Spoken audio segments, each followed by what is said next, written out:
इस सब के अंदर कल सुप्रीम कोर्ट ऑफ पाकिस्तान में इलेक्शन कमीशन नजरसानी दरखास्त पर फैसला भी है।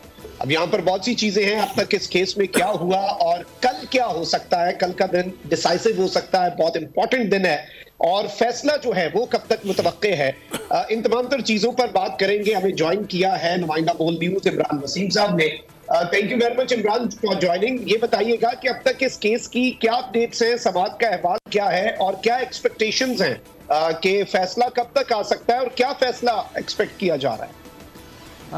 देखें मखतूम, ये जो नज़रसानी के इलेक्शन कमीशन की दरख्वास्त है, इस पर पहली समाअत 15 मई को हुई थी और फिर इसे 23 मई तक एडजर्न किया गया था। तो पिछले हफ्ते इस पर 3 समातें हुई हैं। 23 मई को हुई है, 24 को हुई है, 26 को हुई है।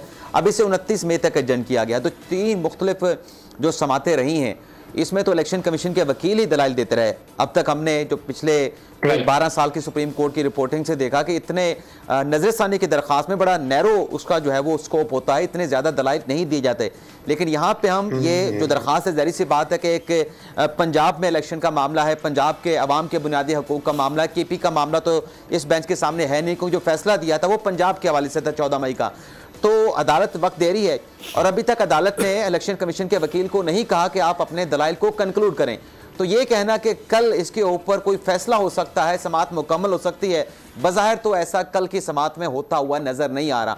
और अभी तक जो इलेक्शन कमीशन के वकील हैं वो सिर्फ इसी नुक्ते के ऊपर दलाइल दे रहे हैं कि ये जो फैसला 14 मई का सुप्रीम कोर्ट ने दिया है, ये अपनी आईनी ओरिजिनल जुरिस्डिक्शन में सुप्रीम कोर्ट ने दिया है। और जो उनका एक मौक़िफ़ है, जो एक वो आर्गूमेंट अदालत के सामने बिल्ड करके अदालत को कन्विंस करने की कोशिश कर रहे हैं कि ये जो नजरसानी का कहा जाता है कि स्कोप कम होता है, बड़ा नैरो होता है, ये होता है सिविल केसेस में, ये होता है फौजदारी केसेस में। ये जो सुप्रीम कोर्ट ने फैसला दिया है ये ओरिजिनल जुरिस्डिक्शन में दिया है। आर्टिकल 184 जिसे सुप्रीम कोर्ट खुद कहती है कि बड़ी वसी है, जिसमें सुप्रीम कोर्ट बुनियादी हकूक़ की एनफोर्समेंट के लिए, बुनियादी हकूक़ की खिलाफ वर्जी के खिलाफ, अवामी मफाद आमा, पब्लिक इंटरेस्ट के इशू के ऊपर जो है वो किसी भी केस को बराह रास्त सुप्रीम कोर्ट में टेकअप करके सुन सकती है, बराह रास्त सुप्रीम कोर्ट में समाअत हो सकती है। तो बहरहाल वो कन्विंस करने की कोशिश कर रहे हैं। और एक नुकता उन्होंने ये भी अदालत के सामने रखा है कि अगर इलेक्शन पंजाब में हो जाए, 14 मई के फैसले का इलेक्शन हो जाए या अगले कुछ दिनों में हो जाता है, अगले महीनों में हो जाता है, तो फिर जब कौमी असम्बली का इलेक्शन होगा उस पर पंजाब की हुकूमत नेशनल असम्बली के इलेक्शन के ऊपर असरअंदाज हो सकती है। तो वो साफ और शफाफ इलेक्शन नहीं रहेगा। साफ और शफाफ इलेक्शन और अनेस्टली और जस्टली कराना नामुमकिन हो जाएगा। इस पर फिर अदालत ने एक काउंटर उनके ऊपर एक सवाल दागा है। उस सवाल का जवाब फिलहाल तो अभी इलेक्शन कमीशन का वकील ने नहीं दिया। और सवाल चाहा वो ये था कि अगर फर्ज करें कि इलेक्शन हो जाता है, इलेक्शन कौमी असम्बली का, पंजाब असम्बली का हो जाता है, तमाम सूबाई असम्बलियों का हो जाता है, किसी सूबे का एक चीफ मिनिस्टर अपनी असम्बली को 6 माह के बाद तहलील कर देता है, तो क्या फिर उस सूबे के अंदर इलेक्शन जो है वो 6 माह के बाद असम्बली डिसॉल्व हो जाए तो कैसे होगा? क्या वो 4.5 साल तो वहाँ पे निगरान हुकूमत रहेगी, क्योंकि कौमी असम्बली के MNAs भी वहाँ पे मौजूद रहेंगे, तो फिर वो इलेक्शन का कैसे होगा? तो इस पर इलेक्शन कमीशन के वकील ने कहा कि आर्टिकल 224 को प्रोटेक्ट करेगा। तो जज साहबान ने कहा कि ये आर्टिकल 24 तो फिर सूबाई और कौमी असम्बली दोनों के लिए है। लेकिन बहरहाल देखते हैं, समाअत कल भी होनी है। कल इलेक्शन कमीशन के वकील अपने दलाइल इस नुक्ते के ऊपर जारी रखेंगे और उनके बाद फिर PTI के वकील अली जफर ने दलाइल देने हैं, उनके बाद फिर अटॉर्नी जनरल दलाइल देंगे। तो कल की समाअत में तो ये मामला कंक्लूड होता हुआ नजर नहीं आ रहा। लेकिन एक जो नुक्ता इस सारी समाअत से नजर आता है कि जज साहबान ने यह जरूर कहा है कि बज़ाहिर ऐसा है कि इलेक्शन कमीशन मजबूत नहीं है, इलेक्शन कमीशन दलेर नहीं है। तो ये जो सूरत हाल पैदा हुई, फंड्स नहीं दिए गए, सिक्योरिटी नहीं दी गई, और ये जो एक सवाल है जिसमें इबहाम मौजूद है 90 दिन वाला, इस पर अदालत ने कहा कि हम एक असूल वाजे करेंगे। अब बज़ाहिर ऐसा लगता है कि एक नया कोई जूरिस्प्रूडेंस जो है, अदालत जो है इस केस में जो है वो डिलीवर करने जा रही है। ये बड़ा इम्पोर्टेंट नुक्ता है इमरान वसीम साहब जो आपने रेज किया है। और आमिर ज़िया साहब, आपसे मैं जो कंक्लूडिंग रिमार्क्स हैं वो लेना चाहूँगा कि इस वक्त आपको पता है कि अदालतों के अंदर भी बहुत कुछ चल रहा है और जारी बात है कि 14 मई को जो इलेक्शंस का मामला था वो फैसला तो मौजूद है और उस फैसले पर अमल दरामद नहीं हुआ, लेकिन अदालतें भी और सुप्रीम कोर्ट भी अभी यूं लग रहा है कि वो चीजों को देख रहे हैं, वो आराम से लेके चल रहे हैं। तो आपको क्या लगता है कि सुप्रीम कोर्ट ऑफ पाकिस्तान से क्या एक्सपेक्टेशन है इस सारे सिचुएशन में? देखिए, मैं अदालती फैसलों के हवाले से कोई क़यासाराई करने से तो गुरेज करूंगा, लेकिन मैं इतना ज़रूर कहूँगा कि हमारे आइन में इतना इबाम नहीं है कि जनाब इंतखाबात होंगे या नहीं होंगे। ये इबाम जो है, ये एम्बिग्यूटी जो है, ये जानबूझकर हुकूमत ने और पार्लियामेंट ने पैदा की है। वरना हमारा आइन दो जगह पे बड़ा वाज़ेह अल्फाज में कहते हैं कि जी अगर कोई असेंबली डिज़ोल्व होती है तो 90 रोज़ में इंतखाबात होते हैं। बिल्कुल उसी तरह कि अगर कोई MNA MP का इंतकाल हो जाता है, वो रिज़ाइन कर देता है, तो वहाँ पर बाई इलेक्शन हो जाते हैं, कोई सीट अगर खाली हो जाती है तो। और वो इंतखाबात किस तरह से होते हैं, उस वक्त ज़ाहिर है कि वही हुकूमत होती है, उसके लिए कोई केयर टेकर गवर्नमेंट तो आके नहीं करा रही होती है। उसी सिविल एडमिनिस्ट्रेशन के तहत, उसी सूबाई हुकूमत के तहत इंतखाबात हो रहे होते हैं। यही होता है ना। तो अगर इलेक्शन कमीशन, तो यहाँ पे जो इबाम पैदा हुआ है उस इबाम को दूर होना है, मतलब यकीन के साथ कि जनाब इलेक्शन होंगे। और कल को जाके जो मैं बात आपसे कर रहा था कि हमें आईनी रिफॉर्म्स की ज़रूरत है, तो आपको ये जो हमने बिलावजह का एक वो कहते हैं ना दुमछल्ला लगाया केयर टेकर गवर्नमेंट का, इसकी ज़रूरत ही नहीं है।